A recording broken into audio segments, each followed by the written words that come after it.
क्या मेरे माता पिता तुम्हारे कुछ नहीं लगते हैं? ऑफिस में काम करते करते अचानक रजनी को याद आया कि वह पापा के लिए दवाई भेजना तो भूल गई। अब तक तो उनकी दवाई भी खत्म हो गई होगी। उसने तुरंत अपनी माँ को फोन लगाया तो माँ ने कहा, हाँ बेटा, दवाई तो खत्म हो गई है, तो आपने बताया क्यों नहीं?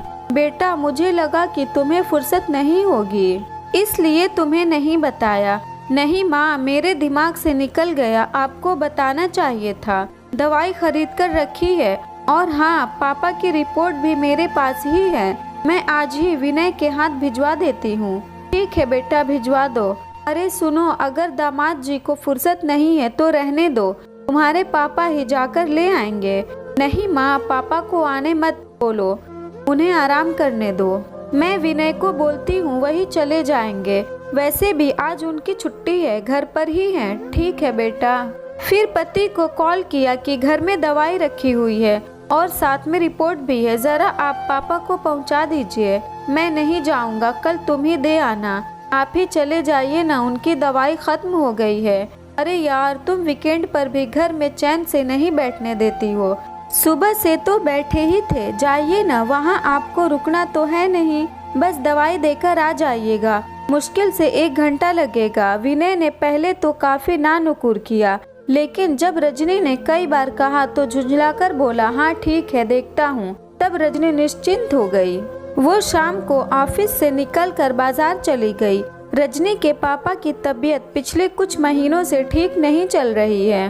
अब दोनों काफी बुजुर्ग हो चुके हैं, तो जब भी डॉक्टर से दिखाना हो तो रजनी समय निकाल कर साथ में जरूर जाती है और 1 महीने की दवाई भी खरीद कर रख देती है, ताकि बार बार उन्हें भाग दौड़ न करना पड़े।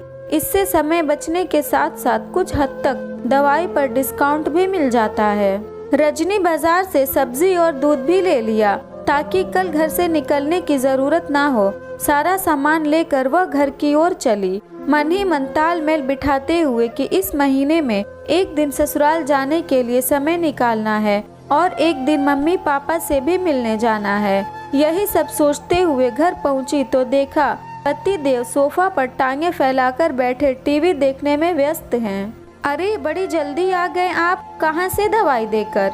अरे मैं नहीं गया। लेकिन क्यों? मैंने कहा ना, 2 दिन पहले ही उनकी दवाई खत्म हो गई। दोनों ही बुजुर्ग हैं, अगर तकलीफ बढ़ गई तो क्या और कैसे करेंगे? अरे यार, सप्ताह में तो शनिवार और रविवार 2 दिन की छुट्टी मिलती है, उसमें भी तुम चैन से नहीं बैठने देती हो। 2 दिन से दवाई नहीं खाए हैं, 1 दिन और नहीं खाएंगे तो क्या हो जाएगा? वैसे भी मैंने दवाई पहुंचाने का ठेका नहीं ले रखा है। अच्छा ठीक है, इतना नाराज मत होइए, जाइए दे आइए। मैंने कहा ना, नहीं तो नहीं जाऊंगा। उनके और भी तो बेटी दामाद हैं, वो क्यों नहीं पहुंचाते? तुमने ही ये बेड़ा क्यों उठा लिया है? अगर दवाई की ज्यादा जरूरत है तो उनके पास भी गाड़ी है, आ जाएंगे। विनय ने एकदम से झल्लाते हुए कहा। उसकी बातें सुनकर और झल्लाहट देखकर रजनी के आश्चर्य का ठिकाना नहीं रहा। तुम कैसी बातें कर रहे हो विनय? महीने में 1 बार तो जाना होता है, वह भी भारी पड़ रहा है तुम्हें? हाँ, उनके और भी बेटी दामाद हैं, पर यह जिम्मेदारी मैंने ली है, वो भी स्वेच्छा से ली, किसी ने कहा नहीं। और इसमें बिगड़ा उठाने वाली क्या बात है? मेरे माँ बाप हैं तो थोड़ी जिम्मेदारी तो मेरी भी बनती है, बाकी बच्चे की नहीं बनती है? हाँ सबकी है, लेकिन मैंने ले ली तो क्या हो गया? वैसे भी महीने में 1 बार पहुँचाना है, कौन सा मैं हर हफ्ते जाती हूँ, कभी कभार तो वो खुद ही ले जाते हैं। नहीं, मैं नहीं जाऊँगा और मुझे अच्छा नहीं लगता तुम्हारे घर जाना। तो फिर ठीक है, मैं ही जाकर दे आती हूँ। तुम अभी जाओगी? अंधेरा होने को आ गया। तो क्या हो गया, लोग तो रोड पर चल रहे हैं। और हाँ, खाना बनाकर खा लेना और बच्चे को भी खिला देना। मैं जा रही हूँ तो दोनों के लिए खाना भी बना दूंगी और मैं उधर ही खा लूंगी। लेकिन एक बात सुन लो, आज के बाद मैं भी तुम्हारे घर नहीं जाऊंगी और ना ही एक भी जिम्मेदारी उठाऊंगी, क्योंकि मुझे भी वहाँ अच्छा नहीं लगता। मेरे घर जाने के बाद तो मेरी माँ कम से कम तुम्हें चाय पानी पूछती हैं, परंतु मुझे तो तुम्हारे घर में अपने साथ साथ सारे घर वालों के लिए भी बनाना पड़ता है। इतना ही नहीं, जब तक रहती हूँ तब तक घर का सारा काम मैं ही करती हूँ, भले ही मुझे पसंद हो या ना हो। तुम बहुत ज्यादा नहीं बोल रही हो?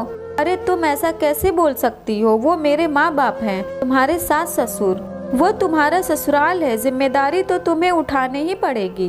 वह मेरा ससुराल है तो ये भी तुम्हारा ससुराल है। मेरे माँ बाप भी तुम्हारे सास ससुर हैं। यह कहाँ लिखा है कि सिर्फ बहू अपने ससुराल की सारी जिम्मेदारी निभाए। बेटा अपने ससुराल की जिम्मेदारी निभाना तो दूर, कदम तक न रखना चाहे। तुमने ही कहा था ना कि आज से सिर्फ मेरे मम्मी पापा नहीं, हमारे मम्मी पापा हैं। और मैंने अपना मन मान लिया।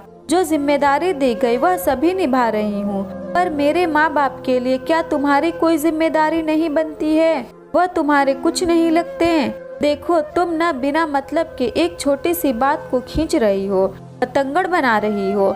मैं कोई बतंगड़ नहीं कर रही हूँ, बस तुम्हें बता रही हूँ कि अगर मेरे फर्ज हैं तो कुछ फर्ज तुम भी निभाओ।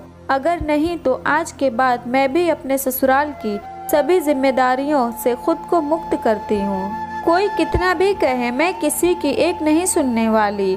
बोलते हुए रचना तुरंत दवाई का बॉक्स और स्कूटी की चाबी ली और घर से निकल गई। यह देख विनय ने तुरंत कपड़ा पहना और हेलमेट लेकर भागा रजनी के पीछे।